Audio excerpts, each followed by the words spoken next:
Coming up on First at 4, an Eastern Kentucky family is gifted a new home after losing theirs in last July's flood.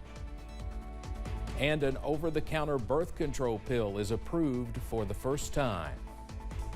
And stormy skies continue for many as we head through tonight. Our First Alert Weather Day continues as Mountain News First at 4 starts right now. Dedicated to Eastern and Southern Kentucky, this is WYMT Mountain News First at 4. Good afternoon, I'm Steve Hensley. First at 4, a severe thunderstorm watch is out for parts of the region through the early evening hours. It is a First Alert Weather Day, and meteorologist Evan Hatter is here with more on what to expect in the next few hours. Evan? That's right, Steve. Nobody in the mountains, at least, seeing severe weather right now, but it's not far away, and we'll continue to track it into the region as we head through the evening hours. It is a WYMT First Alert Weather Day, and we are watching that possibility for strong to severe thunderstorms this afternoon and this evening that could contain damaging winds and heavy rain as the main threats. Never rule out an isolated tornado or some rogue hailstones, but no big issues out there in terms of that.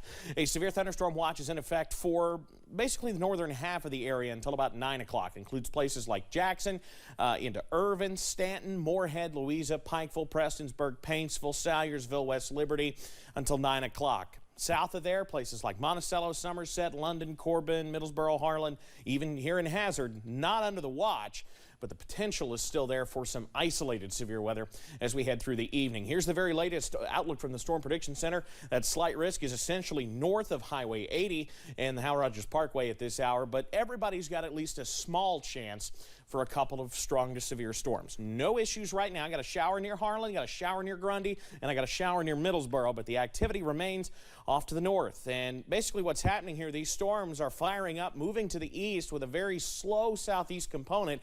And that's why we're going to have to watch the potential for not just damaging winds, but also some isolated pockets of flash flooding. We haven't had a ton of rain over the last little while. We're not in drought condition anymore, but it is something we'll need to watch through the evening hours. Ahead of these storms, we got the juice. Mid-80s out there with plenty of humidity from our Pikeville Medical Center camera. The sun is out. That equals storm fuel.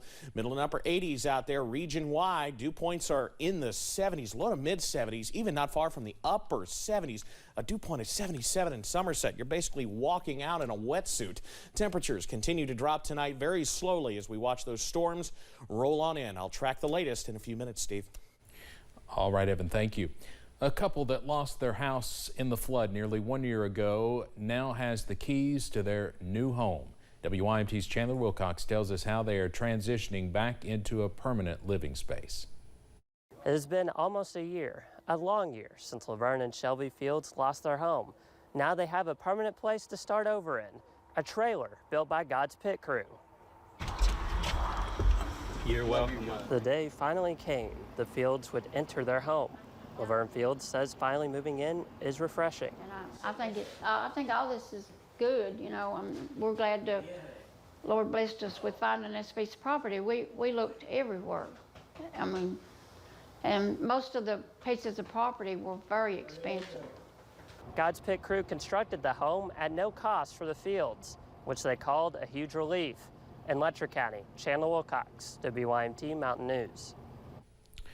The Fields were living in a hollow in Millstone where the flood destroyed their home, and now they are on higher ground. We will have more on their new home coming up tonight at 6. State police are investigating leads into a Floyd County murder, but they need your help finding credible ones. Police found Amber Spradlin dead at a home in Martin on June 18th. She had been stabbed nearly a dozen times. Kentucky State Police detectives say they investigate every tip they receive, so they're asking the public to help them find additional helpful leads. We will have much more on this case coming up at 4:30 and 6. For the last 8 years, Beth Vaughn, the owner of Mountain View Wildlife Rehabilitation in Perry County, has been taking in injured animals such as deer, possums, rabbits, turtles, and others in approximately 22 surrounding counties, nursing them back to life and getting them back into their natural habitat. Vaughn says the extra training she has taken has given her access to vital tools. We do tube feed bunnies. We have incubator and oxygen capabilities. We have heat and ice therapy capabilities. We have Of course, all of our medicines that we have on hand, typically day in, day out. Vaughn is permitted through the state of Kentucky and the Kentucky Department of Fish and Wildlife Resources, working closely with Fish and Wildlife. The nonprofit is also licensed by the USDA. We'll have more on her work coming up at 6. AppHarvest founder Jonathan Webb is out as CEO and chairman of the board. The Kentucky ag tech company has been facing cash flow issues and potential foreclosure of its properties. A news release says the company's COO, Tony Martin, will step into the role of chief executive officer effective immediately. We're told Webb will assume the position of chief strategy officer and will remain on the board of directors. AppHarvest's construction of a strawberry farm in Pulaski County is expected to be completed this year. Questions about the cocaine found at the White House on July 2nd are still unanswered as the Secret Service concludes its investigation.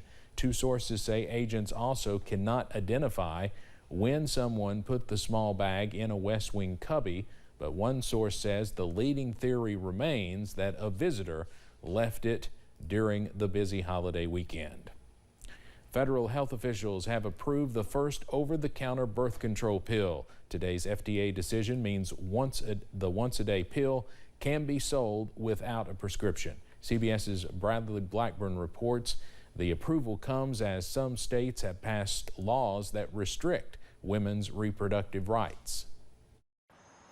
Thursday's approval by the FDA applies to the drug Opill, a progesterone-only birth control pill. In May, an FDA panel of health experts unanimously recommended it should be sold without a prescription after the drug maker Perrigo presented years of research showing women could understand and follow instructions for using the pill.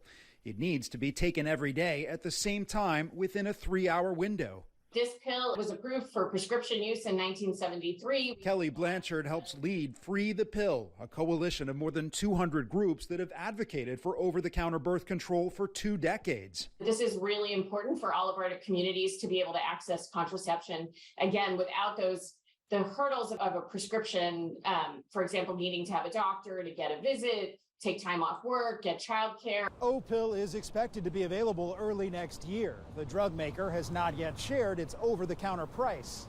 The FDA's approval follows the U.S. Supreme Court's overturning of Roe v. Wade. 26 states have since banned or limited abortion access, putting the FDA under increased pressure to ease access to birth control. The CDC estimates about 45% of U.S. pregnancies are unintended. The Catholic Medical Association raised objections to Opill and says it's concerned for the health and safety of women across the United States. Bradley Blackburn, CBS News, New York. Generally, over-the-counter medications are less expensive than prescription drugs. It's unclear if insurance companies will cover Opill.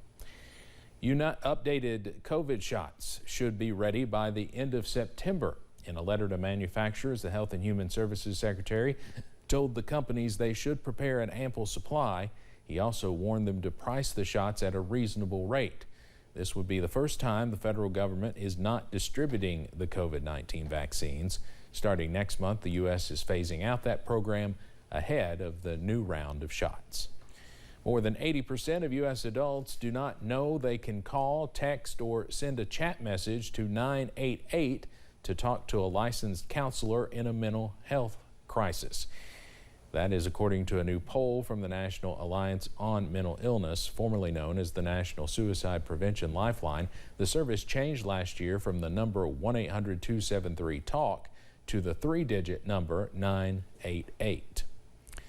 Famed ESPN sports analyst Dick Vitale says he has been diagnosed with vocal cord cancer. He says he'll need 6 weeks of radiation, but his doctor says it has an extremely high cure rate. Vitale said on Twitter, quote, "I plan to fight like hell to be ready to call games when the college hoop season tips off in the fall," end quote. The 84-year-old Vitale has previously had lengthy battles with lymphoma and melanoma. He announced in 2021 he had lymphoma, having already had several surgeries to get rid of melanoma. Coming up on First at